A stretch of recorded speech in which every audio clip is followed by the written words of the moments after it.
Maia Campbell, and you're watching. An abundance of talented actresses secured their shot at Hollywood life starting in the last decade of the 20th century. Maia Campbell got her big break when she starred in NBC sitcom In the House from 1995 to 1996, and before that got the rare opportunity to work alongside icons Tupac Shakur and Janet Jackson in the film Poetic Justice.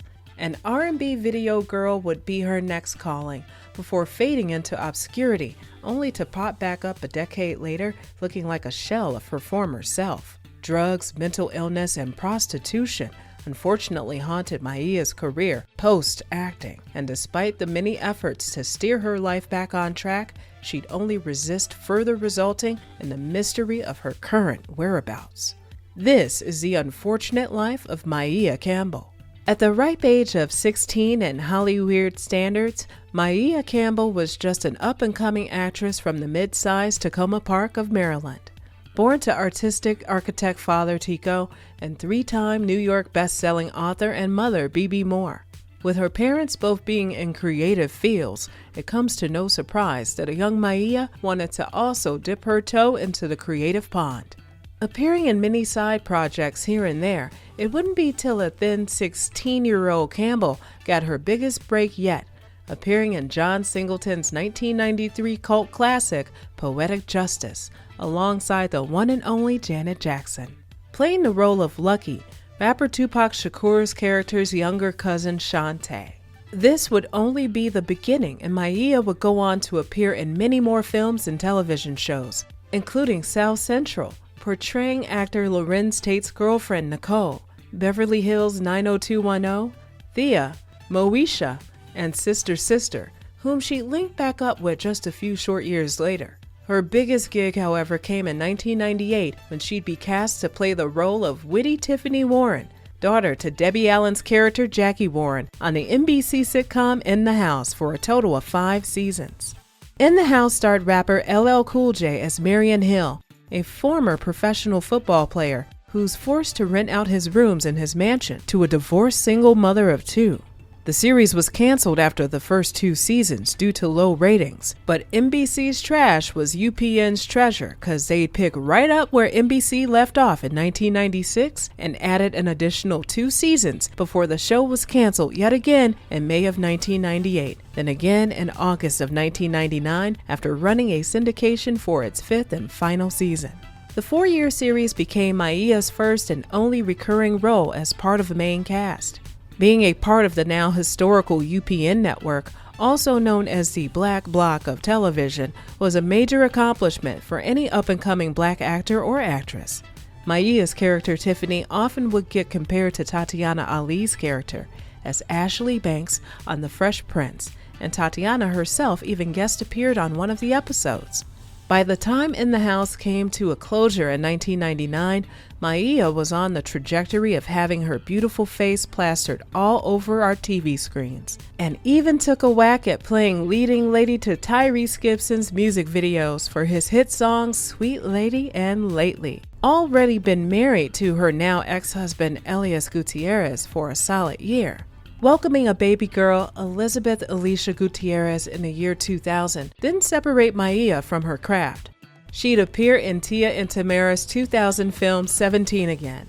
Remember the pretty brown girl who was whispering sweet nothings in Mark Taylor's ear at the school auditorium? Many guest roles would enter the picture after that until eventually Maia faded out of the spotlight altogether. Unbeknownst to us, she had been hiding a very deep, dark secret that she'd kept well under wraps until the invention of smartphones and social media came about. A video posted to everyone's favorite fight site, World Star Hip Hop, spread more than C19 in 2009, showing a belligerent and incoherent Maia throwing profanities at the person behind the camera, and quickly stirred rumors of Maia's drug abuse. Located somewhere in Los Angeles, a then 32-year-old Maia can be seen fidgeting about in somebody's vehicle while proceeding to spew expletives at the mystery man behind the lens before urging her driver to drive off. Within hours, Maia's name had been standing at the top of Twitter's trending topics, along with hashtags like #PrayForMaia Campbell. Wannabe rapper Jimmy IV recalled hiring Maia to be in his music video and claimed that she'd been a regular in that specific neighborhood, which wouldn't be the first nor last time we'd hear of Maia doing something strange for a piece of change. Rumors regarding Maia's drug-related issues have been lurking about since 1999 and only exacerbated after she stopped taking medication for a diagnosed bipolar disorder and losing custody of her daughter just 1 year after her birth. In a statement, Maia's stepfather, Ellis Gordon Jr., gave an update on her well-being, and it'd be revealed that Maia had been in a treatment facility, yet it was no easy task getting her there. A year went by before we'd hear about Maia again. This time, theft and BPD resulted in a jail stay and another trip to a mandatory mental health facility somewhere in the mountains of California. Mustering up the courage to hopefully live on her own, she'd take the initiative to live in a residential treatment center, and we hadn't heard of any Maia-related antics for quite some time, which meant that everything was all good under the hood and Maia Campbell was on the express lane to recovery, right? Well, not quite. 2 years and some change had flew by like Superman on speed, and 2012, during the prime reign of super fixer Iyanla Vanzant, we'd surprisingly see Maia on an episode of Iyanla's show, Iyanla Fixed My Life, along with her stepfather, ex-husband, and daughter, Elizabeth Alicia. Pleading with their stepdaughter, ex-wife, and mother to continue the inner healing she'd been doing, the episode sought out Maia, who'd agreed to come onto the show in hopes of amending rough patches with her loved ones, especially her daughter, Elizabeth, whom she'd had a strained relationship with. Tears were shed, intimate details regarding Maia's life were shared, and it seemed as though this was finally Maia's breakthrough. That is, until 2015 came tumbling in, and Maia had once again been arrested at a Waffle House in Riverdale, Georgia, for disorderly conduct after refusing to leave, and was found with more liquor in her system than a bar in Vegas.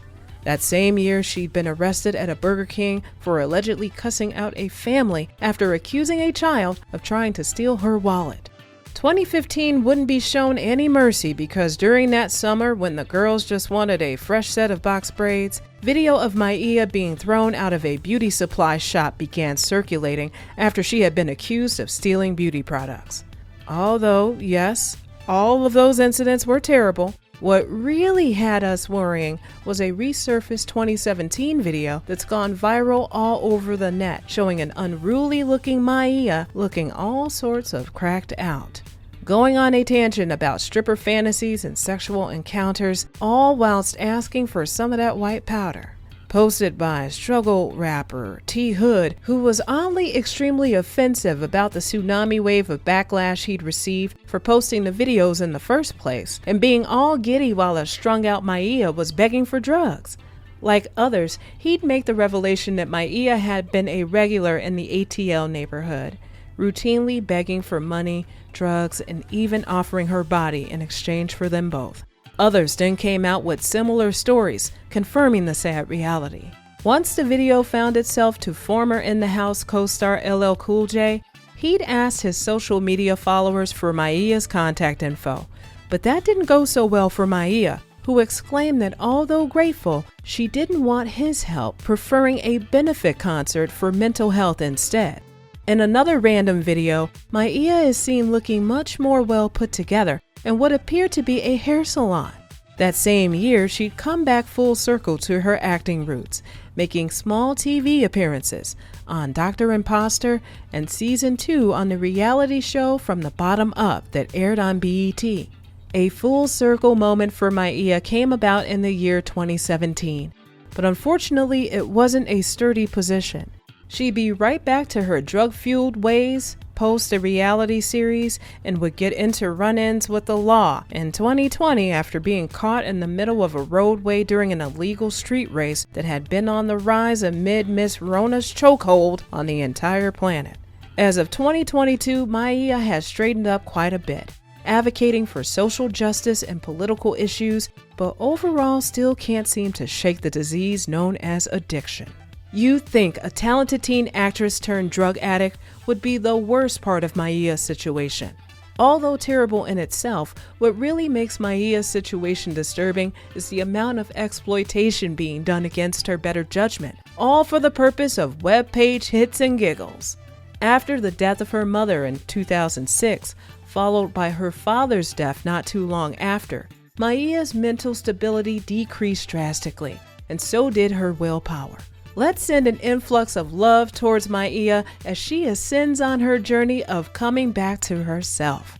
As always, we want to hear your thoughts and opinions down below in the comments. And stay tuned for more true celebrity stories.